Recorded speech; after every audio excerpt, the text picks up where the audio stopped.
warahmatullahi wabarakatuh. Perkenalkan, kami dari kelompok 1 yang beranggotakan saya, Jan Ramadhani, mengaji D1A 023 121. Saya Mirza dari D1A 023032. Saya Nala Pamita dari NIM D1A 023004. Saya Muhammad Salman Kibari, D1 B024021.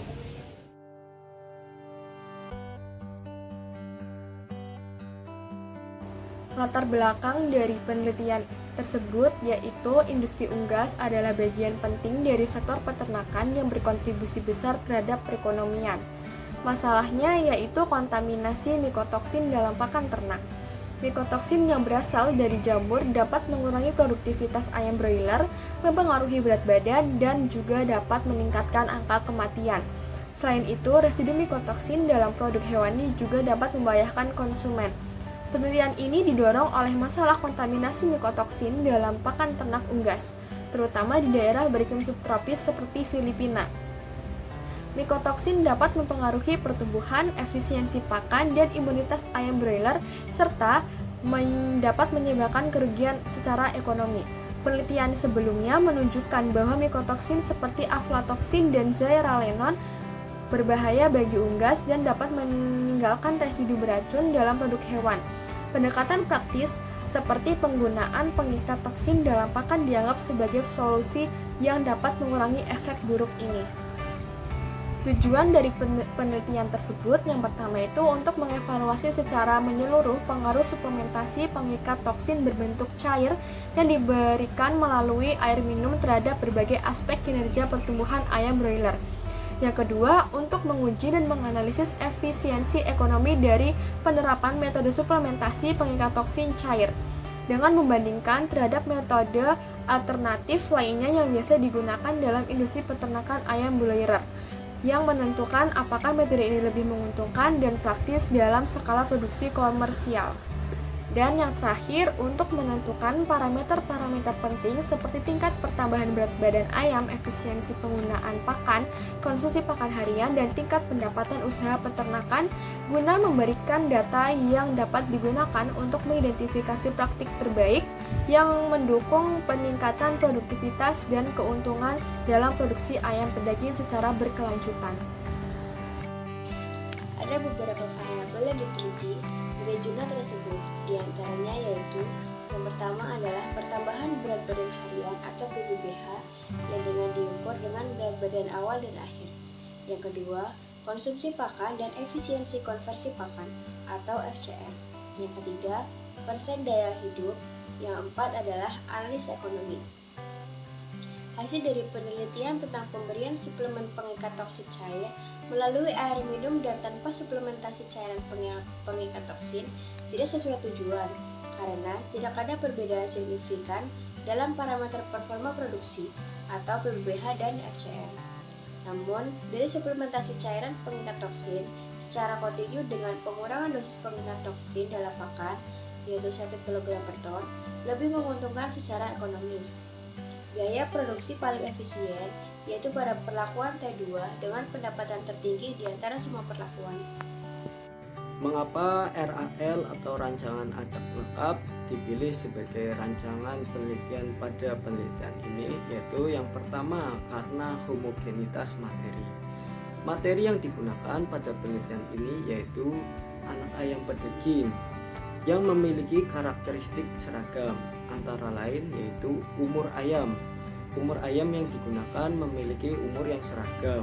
Kemudian jenis ayam, jenis yang digunakan yaitu menggunakan strain crop. Kemudian kondisi awal, sehingga memungkinkan pengujian efek perlakuan secara langsung tanpa pengaruh perbedaan individu yang signifikan. Yang kedua, RAL merupakan rancangan penelitian yang sederhana dan efisien. Kemudian mudah diterapkan terutama jika faktor perlakuan hanya satu jenis dengan beberapa level. Nah, kemudian yang ketiga yaitu pengendalian variabilitas.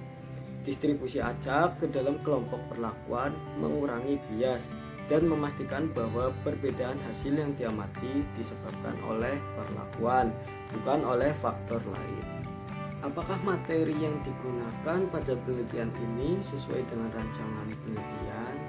Oke, materi yang digunakan sesuai dengan rancangan penelitian karena satu, materi penelitian. Materi yang digunakan yaitu anak ayam peteking yang berasal dari strain yang sama yaitu strain Cobb. Kemudian umur pada anak ayam peteking ini yaitu sama, yaitu berumur 7 hari, sehingga memastikan keseragaman awal pada materi. Yang kedua yaitu jumlah materi. Pada penelitian ini, materi yang digunakan sebanyak 400 ekor ayam. Kemudian dibagi secara acak ke dalam 4 perlakuan dengan 4 kali ulangan. Kemudian masing-masing terdiri dari 25 ekor.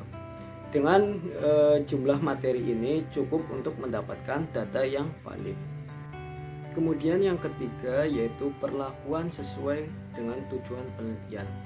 Perlakuan pada penelitian ini menggunakan variasi suplementasi pada T1 yaitu kontrol, kemudian T2 suplementasi berkelanjutan, kemudian T3 suplementasi intermittent, dan T4 yaitu pengurangan pakan.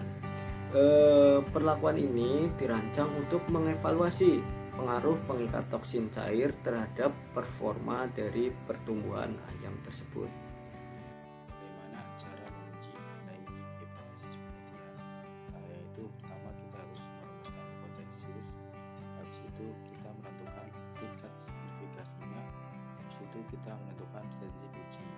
Pada kasus penelitian yang kita ambil itu menggunakan General Linear Model atau SAS dalam Completely Randomized Design atau CRD. Nah, nilai rata-rata dalam perlakuan dibandingkan menggunakan one-way analysis of variansi ANOVA plus Duncan Multiple Range Test atau DMRT diterapkan untuk mengukur signifikasi statistik dari nilai rata-rata. Untuk simpulannya yaitu parameter kinerja produksi ayam daging yang diberi suplemen pengikat toksin cair melalui air minum dan yang tidak diberi suplemen pengikat toksin cair tidak berbeda secara signifikan satu sama lain dalam lebih bebas penyakit ini. Namun suplemen pengikat toksin cair terus-menerus dengan menambahkan pengikat toksin akan yang dikurangi 1 kilo per ton secara ekonomi lebih menguntungkan untuk digunakan dalam produksi ayam daging. Analisis bahkan menunjukkan bahwa kadar toksin bahan bakunya adalah 40 ppb aflatoksin, toksin T2 yang tidak terdeteksi, dan 27 ppb zearalenone. Disarankan agar dilakukan lebih banyak uji coba pemberian pakan menggunakan pakan dengan kadar mikotoksin di atas dengan dosis toksik, dengan pengurangan lebih lanjut dalam penambahan pengikat toksin pakan.